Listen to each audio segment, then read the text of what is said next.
He's Nick, I'm Matt, and we're Insuphishient with Phish on tour. Yes. Hello, Matthew. What's up, man? Ladies and gentlemen, boys and girls, children of all ages, thanks for tuning in. It's Appreciate Monday, it. Yes. Which means it's Soundcheck, but this gonna week be we're gonna stick to it. We're not gonna stick to it. We're gonna see how it plays out. We're just how I felt about set one. We're letting it. So I hit it. Good, thanks, man. So we are going to review the shows over the weekend that happened, and then there's one tonight. So they did 3 days in a row. Yeah, so they're going to do Friday, Saturday. No, there isn't one tonight because the one tonight, because it's Monday. Oh, it's Friday. Yeah. Today's the 21st. Yeah. 21st. Friday, Saturdays. Friday, Saturday. They wrapped up me. 3, and over the next 3 days, we're going to do 3. Then there's a day off, and then we're going to be in San Francisco. It's going to be great. All right. Phish 4/18/2025 Climate Pledge Arena in Seattle. I don't want to get political because I don't do that. But Climate Pledge is a stupid name for an arena. Unless it has to do with like pledge the cleaning solution. I'm just going to put that out there. It does. It has to do with the cleaning solution. Okay, fine. You ever pledge the floor, put on socks, and like fucking zip around? Yeah, it's the best. So, set one, Sand. Okay. Highlight of the show, in my opinion. Okay, potentially. That's not true. I don't want to set one Sand. I do not want to set one Sand opener at all. That is, to me, is a Sigma Oasis fucking shit. It's the same as a MoMA opener in my book. Sand, if I get a MoMA opener, like, we could be in for it. If I get a Sand opener, if they're just like, we might be hanging back. It depends on the Sand. If the Sand is super tight and groovy, then we got it. I didn't get that from this. People did say it was funky, tight, stretched just enough to tease the Type 2 Cosmos. Fucking people, man. Wow. How deep do they have to dig to come up with that sentence? I don't know. A lot of these I get from people that have already posted on the net. So These are what people are saying about the song. Gotcha. It's 12 minutes, 55 seconds on this. Fine. I don't want my first set opening with Sand. I'm very weary at that point about how this is going to go. However, Trey brings out Puppy Marmar last night, the guitar. You know what? Let's talk about that. So a majority of the time that every single one of us has listened to Phish, it's basically been Koa 1, Koa 2. Originally, or sometimes like back in the early 90s, you had Puppy Marmar, and then you had Mar versus the Cat. I forget the name of the second guitar. And then now there's an Ocelot. But this is like from the 94 era. This is a very, this was cool. I was super excited when I saw that. He had like the full rig, bro. Yeah. I love that. He looks good. He sounds good. The acoustic tour, I think, really helped him. Like, he was really clean the entire show. Yeah, he was very clean. Regardless very clean. of how sleepy I think everybody was on stage, because for them, body time, it was like 2 a.m. Yeah, and if they just gotten there, like, they hadn't gotten acclimated, and so they might have just gotten there that night, and so they're a little off. That's how I got from it. It looks like they got there the day before. Social media showed Mike flying in the day before. We know Trey was there. They obviously do Soundcheck setup. Sure. But I mean, just even for me, and I'm 10 or 11 years younger than them, being up at 2 a.m. last night was hard. That's tough. And then you're playing too. So anyway, let's go to song number 3, or Kill Devil Falls. Kill Devil Falls. As people would say, it's a fiery follow-up showing the band's early tour sharpness. Solid jam segment through more contained than exploratory. I don't really like Kill Devil Falls, so I don't give a shit what you said about the song. Well, so I don't mind. I'm bothered by song choice so far, but this can happen to them for a show. I'm not bothered by the sound choice. I know you loved the song choice, but that is actually true. I did like the sound choices. I shouldn't have talked to you before we went on the stage. My only problem with Kill Devil Falls is you got to wait like 7 or 8 minutes before you start to get into it, and then when you get into it, you're there and it's good. Before things get prickly. Song number 3. Theme from the bottom. This is, this is going to stick around because you get Mike, the emotional lift here, strong vocals from Paige, gorgeous melodic peak, and patient outro that left everyone, breathe. So, this is, again, whoever writes these things. We got to stop reading them. That is like, I can't roll my eyes. This is what people are saying on the blog. In the back of my head. I know, but people are idiots. It's not, case in point. Back on the train. Case in point. Back on the train. I forgot they played. Somebody says it's a surprise highlight. Why? They play this all the time. If it's the highlight, that is a surprise. How about that? I don't know. Yeah. I know. Followed by if I could. And I'll always take that. Except for I feel like they changed who sings and when, because I felt like Trey sang a lot more, and I feel like it used to be more of a duet between Trey and Paige. Yeah. And maybe they heard us talking about that man love, that bromance they got going on, and Trey's like, they definitely did listen. They definitely did listen to the show, and I'll tell you why in set 2. Excellent. Tube. But yeah, no, I know. I'll always take it. It was great. Fantastic. Tube. This is what got me disconnected. Not the Tube that I am used to from them, even in this era. This was disconnected, and it just didn't hit. It just didn't punch.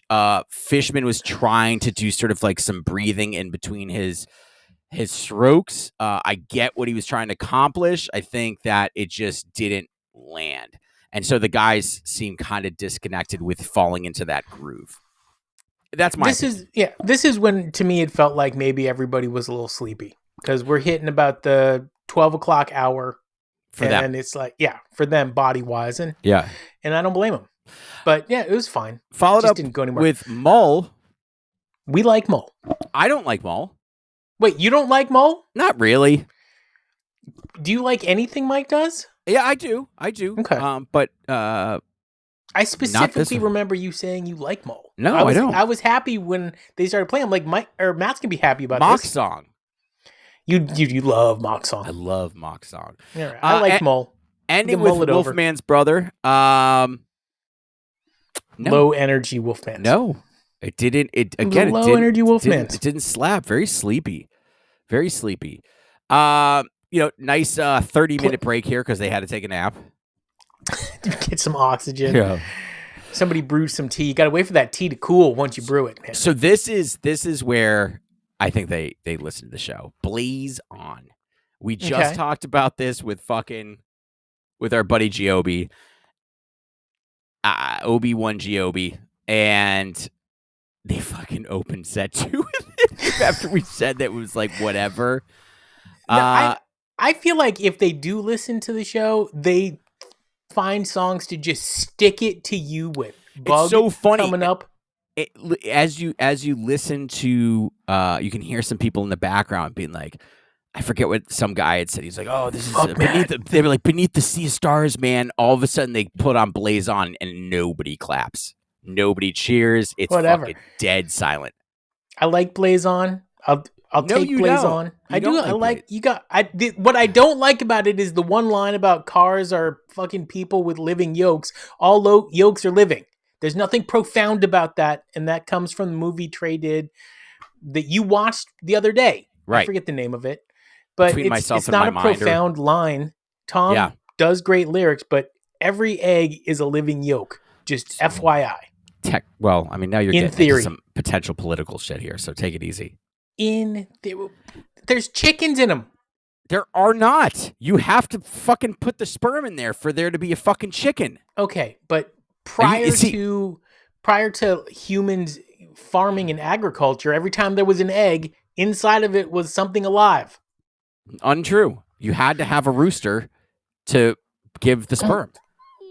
Okay. I have chickens. This is how this works. I know, but in the wild, chickens aren't running around laying eggs without roosters. Right, exactly. There's a rooster there.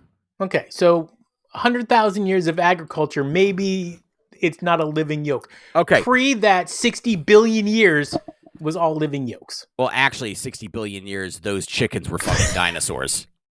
Dude, I love that.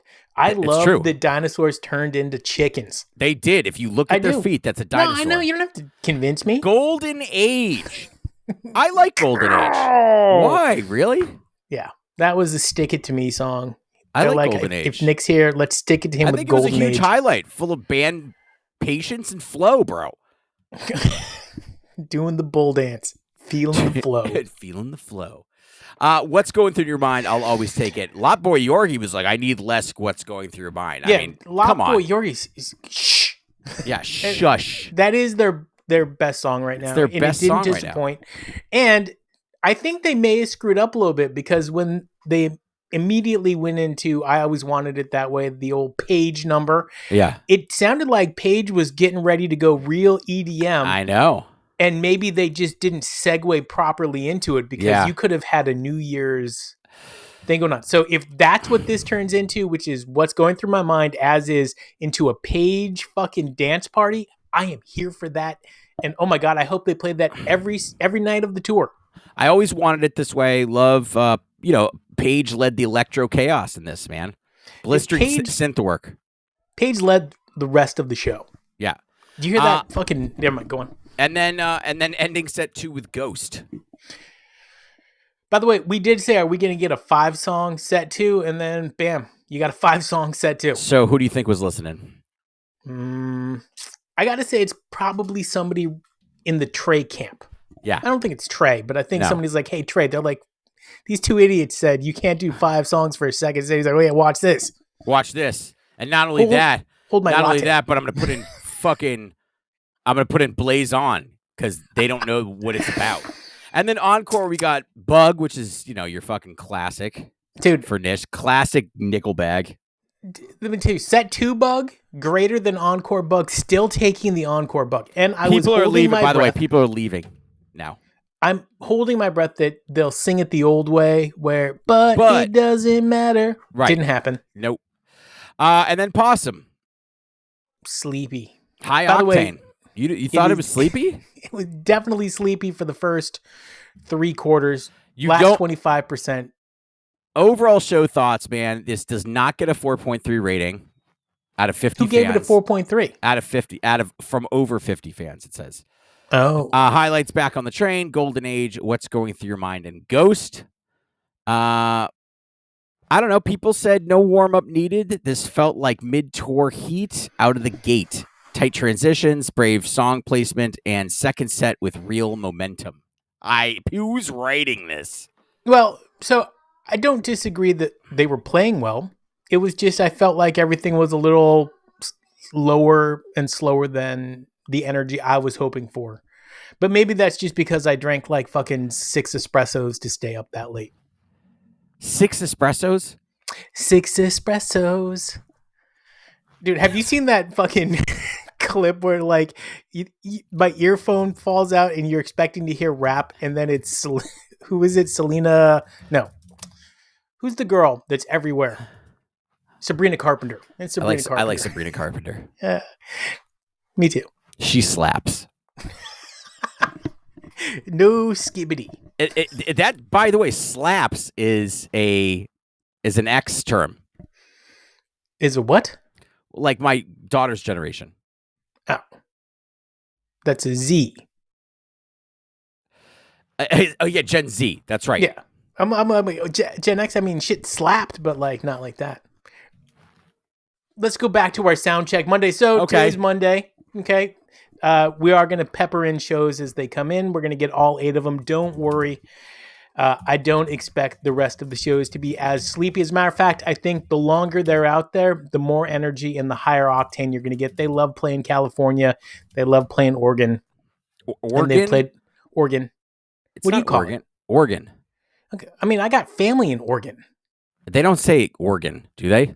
They do say Oregon. I mean, yeah, I was like fucking 4. I couldn't read. So if people were saying Oregon, I'm calling it Oregon. So I'm excited. I'm excited for the rest of these shows. I liked this. I felt like this set 1, 2, and encores were all less predictable than normal. And let's keep it going. What is the best version of Phish has already happened and no one wants to admit it. Has that Well, version already happened? No, I don't think so. I don't think you and I would be here if we felt that way. I don't either. I still think it's coming.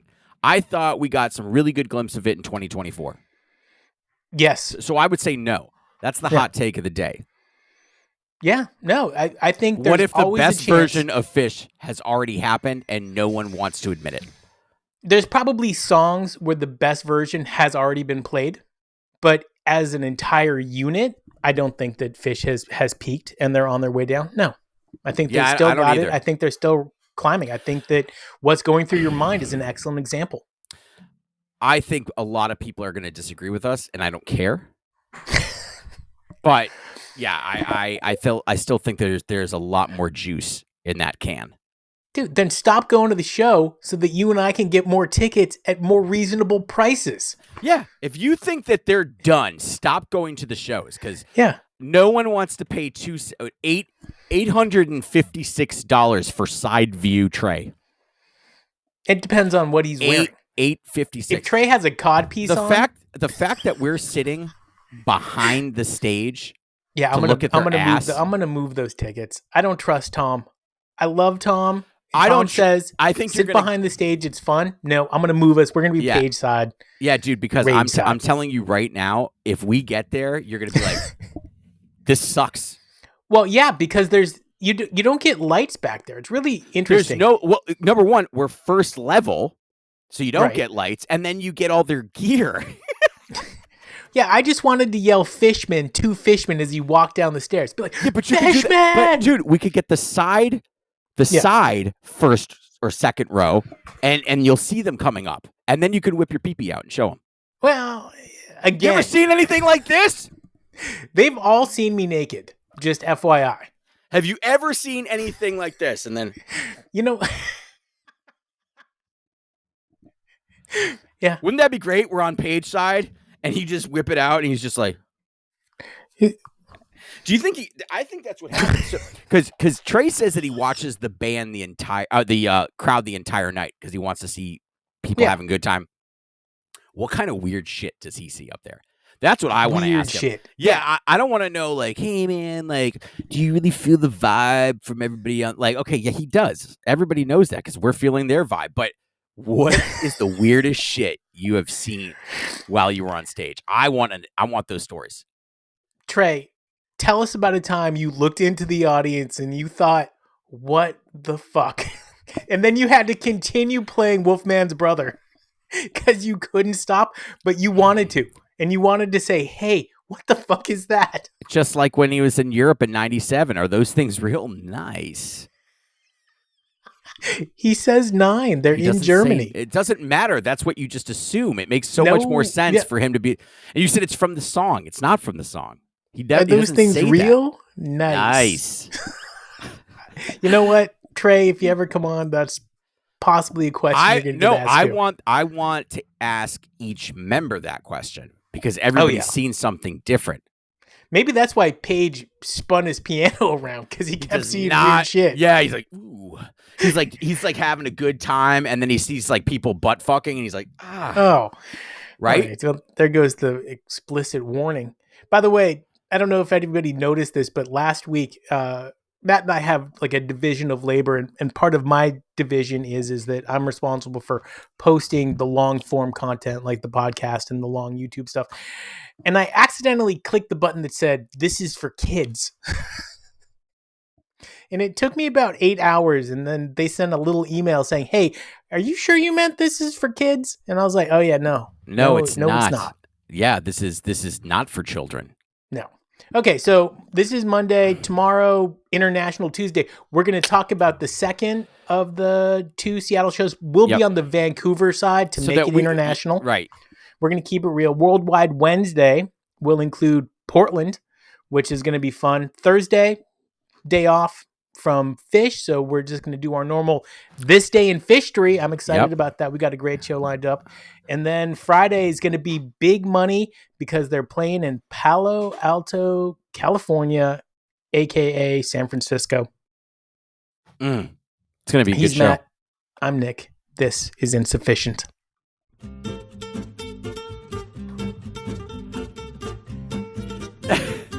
I feel like that has happened a couple of times. Oh my He's God. playing, somebody shows him their butthole, and he's out.